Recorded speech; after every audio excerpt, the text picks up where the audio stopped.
ভাই 4 inch voice কলের speaker দিয়ে যদি আমি সাব ফিটিং করি তাহলে কেমন হবে? আমার বাজেট খুবই কম, আমি চাচ্ছি 4 ইঞ্চি ভয়েস কলের ভিতরে ভালো মানের স্পিকার দিয়ে সাব ফিটিং করতে। তো এটার সাউন্ড কোয়ালিটি কেমন হবে? 5 ইঞ্চি ভয়েস কলের সাপের মতো কি ভাইব্রেশন হবে? ব্যাস কোয়ালিটি ভালো হবে?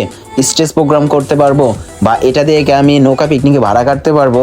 ভাই প্লিজ বলেন, আমি অনেকদিন ধরে ইউটিউবে ভিডিও দেখি আপনার কমেন্ট করতে পারতেছিলাম না, তো আজকে একটা কমেন্ট করছি, ইনশাল্লাহ আশা করি আপনি আমার এই কমেন্টের রিপ্লাই ভিডিও দিবেন। তো এই কমেন্টটা এক বড় আজকে আমাকে করছে। তো আসলে ছোট্ট একটা বিষয়, অনেকে এটা বুঝে যে আসলে 4 ইঞ্চি ভয়েস কলের স্পিকার দিয়ে সাব ফিটিং। তো এটা নিয়েই ছোট্ট একটা ভিডিও মানে বিস্তারিত আলোচনা করব। অবশ্যই আপনারা ধৈর্য সহকারে একটু সম্পূর্ণ ভিডিওটা ওয়াচিং করবেন। সর্বপ্রথম আমরা সাব সম্পর্কে যদি জানি তাহলে সাব কি কাজে ব্যবহার করা হয় আমরা তো সকলে জানি। সাবে শুধু ব্যাস কোয়ালিটি দেয়, এটার ভিতরে কোনো হাই থাকে না, কোনো মিড থাকে না। তো এটার একটা ক্রস ওভার আছে, আপনি এই ক্রস ওভার থেকে যেভাবে এই সাবটাকে কন্ট্রোলিং করবেন সেভাবে চলবে। বাট এটা আমরা বেশিরভাগই কিতে চালাই, লোতে চালাই। তো মিডের মানে লোর জন্য বেশি ব্যবহার করে থাকি। এই লোটা এই জন্যই আমরা ব্যবহার করে থাকি, মানে 2 থেকে 3 জোড়া ফুল রেঞ্জের আমরা বক্স দিছি, সেখানে আমাদের হাইয়ের সাউন্ড আছে, মিডের সাউন্ড আছে। তো এখানে আমাদের স্টেজ প্রোগ্রাম করতে গেলে দেখা যায় যে অনেক সময় মানে লো মানে ব্যাস কোয়ালিটি খুবই কম হয়। সেক্ষেত্রে যদি আমরা 1 জোড়া বা 2 জোড়া সাব যদি ইউজ করি সেক্ষেত্রে আপনার ভাইব্রেশনটা বেশি আসে, ওই জায়গায় কোম্পানির মানে যে ভালো পরিমাণে একটা কমিশন আসে। তো সেইগুলোর জন্যই মূলত সাবগুলা ব্যবহার করা হয়। আর এই সাব ওয়েফারগুলা বেশিরভাগই কোম্পানিগুলা কিনলে বেশি ভালো হয়। আর এগুলো সবই থাকে হচ্ছে 5 ইঞ্চি ভয়েস কলের 18 ইঞ্চি স্পিকারের। তো কিছুদিন আগে বাংলাদেশে কিন্তু 1-2 বছর আগেও কিন্তু 4 ইঞ্চি ভয়েস কলের 18 সাবগুলা কিন্তু আসতো, বাট এখন সবগুলাই 5 ইঞ্চি ভয়েস কলের হয়ে গেছে। আগে কিন্তু RCF কোম্পানির কিন্তু 15 কিন্তু 4 ইঞ্চি ভয়েস কলের কিন্তু সাব অফার কিন্তু বাংলাদেশে আসতো। এখনো কিন্তু অনেকে কিন্তু যারা কিনছে তারা কিন্তু ব্যবহার কিন্তু করতেছে। এখন প্রথম কথা হচ্ছে ভাইয়া অরিজিনাল কিনতেই পারবে না, ভাইয়ের বাজেট খুবই কম। তো 4 ইঞ্চি ভয়েস কলের কোন স্পিকার দিয়ে সাব ফিটিং করলে ভাইব্রেশন, কনসার্টে অনেক সুন্দর ব্যাস কোয়ালিটি, এগুলা সবই আমি পাবো। নৌকা পিকনিকেও যখন যাব তখনও অনেক সুন্দর সাউন্ড হবে। তো এরকম কোন স্পিকার আছে যেটা দিয়ে এটা ফিটিং করলে সব থেকে বেশি ভালো হবে?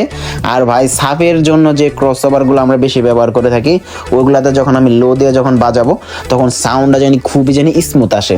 তো এটার জন্য সর্বপ্রথম আপনাকে চুজ করতে হবে 15 4 ইঞ্চি ভয়েস কলের ভিতরে আপনার ফ্রিকোয়েন্সি রেসপন্স বেশি দিতেছে বা আপনার ডিবি মেনটেনেন্স ভালো, সেরকম একটা স্পিকার আপনাকে চুজ করতে হবে। এখন বর্তমান বাংলাদেশের কি অবস্থা আমি কি বলবো, আমি নিজেও যদি এখন মাল কিনতে চাই, আমি এত কিছু বুঝি, তারপর আমি পাগল হয়ে যাই ভাই। স্পিকারের এত কোয়ালিটি মিডিয়াম থেকে শুরু করে কি দেখি গ্লাস ফাইবারের coil, in out coil, emboss paper, high pie, মানে যে কি বলবো, কোম্পানির শেষ নাই, স্পিকারের শেষ নাই, পুরো টোটালি মানুষ এখন পাগল হয়ে যাইতেছে। এর মাঝখানে আমি 5টা স্পিকারের নাম বলবো আপনাদের, যেগুলো ব্র্যান্ড নিউ এবং কি কোম্পানির সিস্টেম স্পিকার। তো ওইগুলো আপনাকে যে কোনো দোকানে আপনি পাবেন, ওইগুলো এর আগের কোনো স্পিকার না। ওইগুলা যে যদি আপনি সাব ফিটিং করতে পারেন, আপনি 4 ইঞ্চি ভয়েস কলের ভিতরেও মারাত্মক লেভেলের সাউন্ড কোয়ালিটি পাবেন। তো কি স্পিকারের নামগুলো আমি বলতেছি, অবশ্যই আপনারা শুনেন। সর্বপ্রথম যে স্পিকারটা থাকবে সেটা হচ্ছে আমাদের আপনার যারা সাউন্ড সিস্টেম মানে বানাইতেছে বাংলাদেশ থেকে, তাদের কাছে মোটামুটি এখন সবার কাছে এখন আছে সেই স্পিকার হচ্ছে এনআর-এর 1000 ওয়াটের স্পিকার, 4 ইঞ্চি ভয়েস কলের। ওই স্পিকারটা খুবই মারাত্মক লেভেল সাউন্ড কোয়ালিটি প্রোভাইড করতেছে, এটা বলার মতো না।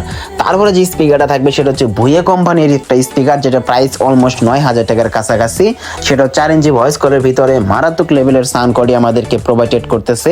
তারপরে যে স্পিকারটা থাকবে সেটা হচ্ছে এনআর কোম্পানির একটা স্পিকার, এনআর 800 ওয়াট স্পিকার। প্রথমে বলছি 1000 ওয়াট, দ্বিতীয়তে 800 ওয়াট, প্রাইস একটু কম হলে ওটার প্রাইসও অলমোস্ট 8000 টাকার কাছাকাছি।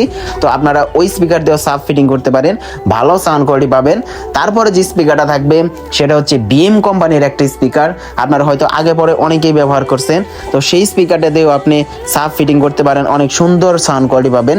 আর সবার লাস্টে যে স্পিকারটার কথা বলবো আমি সেটা হচ্ছে বিএক্স প্রো, যেটার ম্যাগনেট সাইজ খুবই বড়, আপনারা অনেকেই ফিটিং করছেন 15-এর ভিতরে 18-এর ম্যাগনেটের সাইজের সমান ম্যাগনেট। তো আপনারা সেইটা দিয়েও সাব ফিটিং করতে পারেন, অনেক সুন্দর সাউন্ড কোয়ালিটি হবে। আপনার বাজারে কিন্তু আরও অনেক স্পিকার আছে, কিন্তু ওই স্পিকারগুলোর নাম আমি এই জন্য বললাম না। প্রথমে বলছি স্পিকারের ফ্রিকোয়েন্সি, স্পিকারের ডিবি, এগুলা স্মুথনেস থাকতে হবে, তাহলে আপনি ব্যাস কোয়ালিটিটা বেশি ভালো পাবেন। তো আপনারা দেখতে পারেন। আর আপনি এই সাবটা যদি ফিটিং করেন, আপনি সাফের 234 224 এক্সেলের যে ক্রস ওভারগুলো আছে, তো ডিএভএক্স, তো ওইগুলা দিয়ে আপনি ব্যবহার করলে খুবই সুন্দর সাউন্ড কোয়ালিটি পাবেন যে কোনো প্রোগ্রামে। তো গাইস, আজকের ভিডিওটি এ পর্যন্তই। তো সবার খেয়াল রাখবেন, টেক কেয়ার, বাই বাই।